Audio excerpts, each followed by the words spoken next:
Okay, good day, Sports Education Philippines.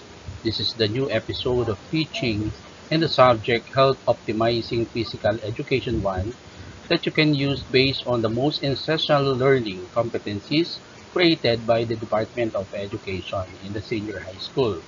But before we proceed, I'd like to say hi to all the subscribers of M. Fabiano TV. Maraming salamat po sa patuloy na pagsubaybay sa ating YouTube channel. At kung sa tingin po ninyo ay malaking tulong ang ating channel, mangyari lamang po na huwag kalimutan mag-subscribe, mag-like at mag-share para patuloy po ang ating pagtulong sa mga kapwa physical educators sa buong panig ng Pilipinas na maaabutan ng ating channel. Sa pamamagitan po nito, malilesin na ang mga isipin ng ating mga guro sa paggawa ng makabuluhang leksyon ukol sa MAPE at sports track. Muli, maraming salamat po.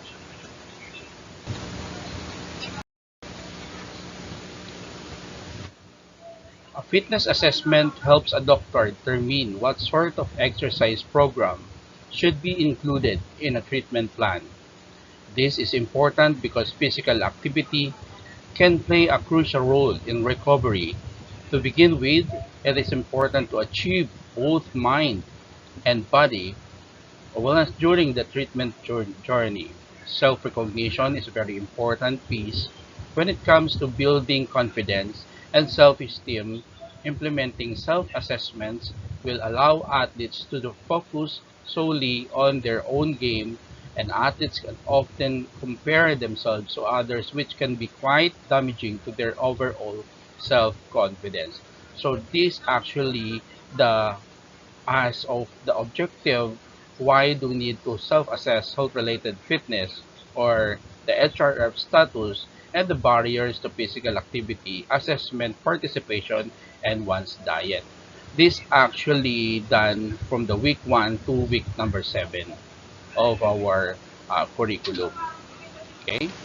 Now, learning across the curriculum based on the health-related fitness is theoretically defined as multidimensional construct containing the components of cardiorespiratory endurance, muscular strength, muscular endurance, flexibility, and body composition. Learning the assessment across the curriculum may lead you to use mathematical results, the effects of these assessments, diet and influences in science, and learn healthy meals and snacks that supports their health-related fitness goals in home economics. Right, so there is a saying that the way to get started is to quit talking and begin doing. That is came from the Walt Disney quote serve as a reminder that talking alone is insufficient. True progress and success come from taking action. By embracing this philosophy, we empower ourselves to overcome obstacles and discover new opportunities and transform our lives. In this space, we teachers let our students engage in different kinds of information to give them prior ideas what will be the topics they might just to discuss. Giving examples and scenarios may give them the essentials learning that they may use for their actual daily routine. On the week 1, let the teacher show a video clip of athletes engaging in various physical activities and ask them to identify the health benefits associated with each activity. On the week number 2, you may conduct a discussion on the importance of regular physical activity and healthy eating habits, then share personal anecdotes or success stories on related to HRF or the health-related fitness, and encourage students to share their own experiences. Now, on the week number 3, let the student explore, demonstrate, and apply the different types of fitness assessment and procedures with required rubrics, as like of the example in the presentation.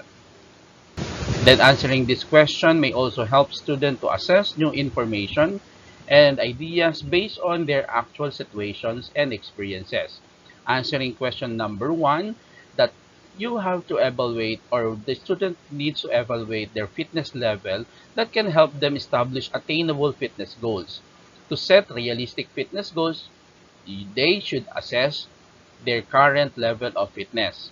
You may set attainable goals for enhancing your physical fitness and health by being aware of where you stand right now in these areas. And the question number two, that improves your cholesterol and blood pressure levels, reducing your risk of many diseases such as heart and blood vessels condition, answering the cardiovascular endurance effects on one's overall health. For week number four, teachers are in to discuss the barriers to physical activity assessment, then identify each barriers and among each created group, let them analyze and itemize the possible solution and answer the assessment questions. And then what are the common barriers to physical activity participation? We have actually identified barriers to physical activity, 21 item that is measured assessing the following barriers to physical activity. Some of those are lack of time, social influence, lack of energy, lack of willpower, fear of injury, lack of skill, lack of resources. No? Example for the in any recreational facilities and exercise equipment, and so on. Now, how can we overcome these barriers? Overcoming challenges and setbacks usually requires a positive attitude as well as dedication and commitment. No? First, you have to get feedback to communicate more effectively and overcome objections. Start by collecting information about the problem at hand. Then, second, commit to change and make decision for the third one. And the last is increase your productivity. Okay?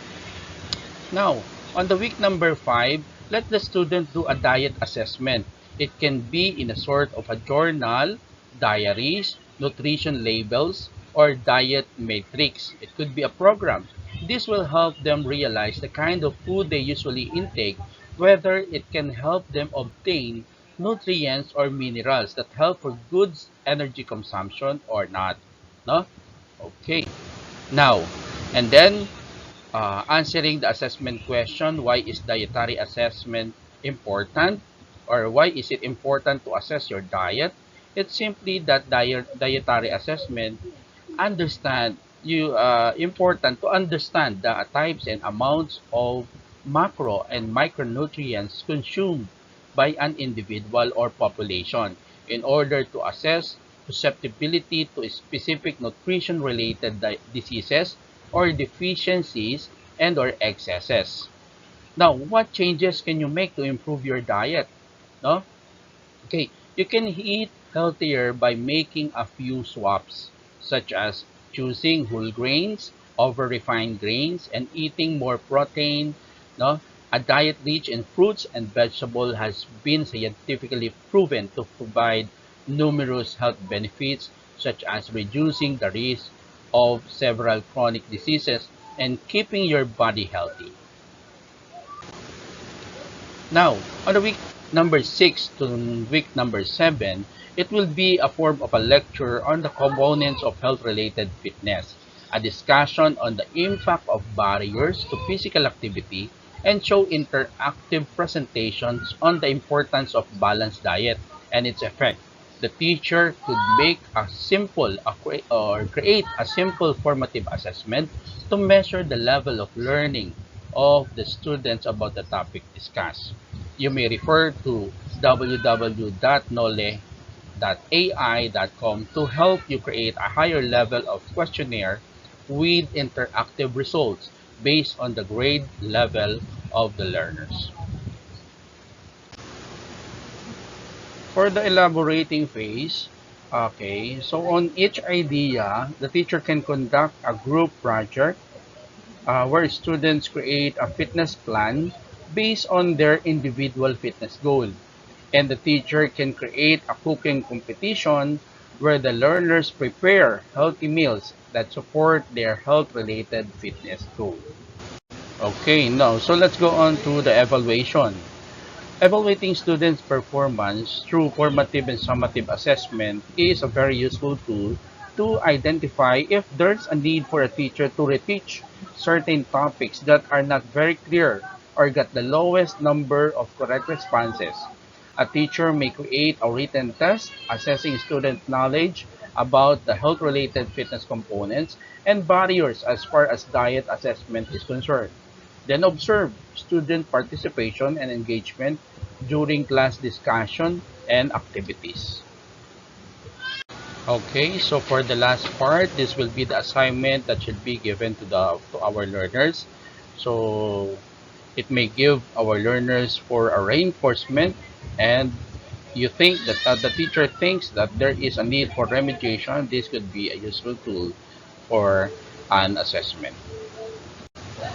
All right, guys. So I hope, guys, teachers, this is a big help to you in teaching week 1 to week 7 of Health Optimizing Physical Education 1 for senior high school students. If you find this video beneficial to all, please don't forget to subscribe, like, and share. And if you'd like a copy of this presentation, please leave a message with your email address in the comment section. Thank you and God bless. Alright, so in order for you to get other files related to sports education, you can go to our FB group, Sports Education Philippines. Simply scan our QR code in the presentation and it will lead you to our FB group. See you guys and have a blessed day ahead.